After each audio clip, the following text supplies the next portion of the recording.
चर्चा चलाई दी होनी, घरवा में सबके मनाइली होनी।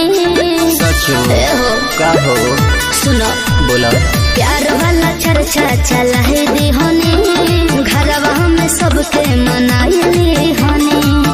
देर करती दूसर के हो जाती भयबा, देर करती दूसर के हो जाती भयबा।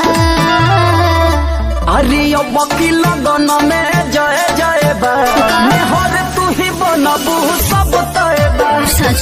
बाकी लगन में जय जय बा, हर तू ही बनबू सब तय बा।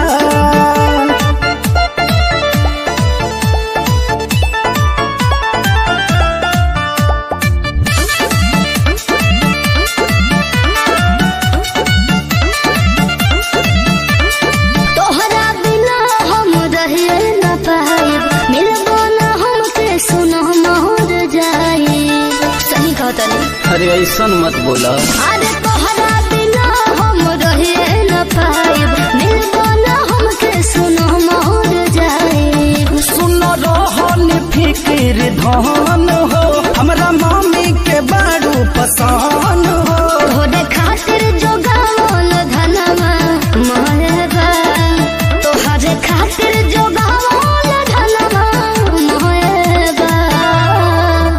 अरे अब की लगन में जय जय बा, हर तू ही बनबू सब तय बा। अरे अब की लगन में जय जय बा, हर तू ही बनबू सब तय बा।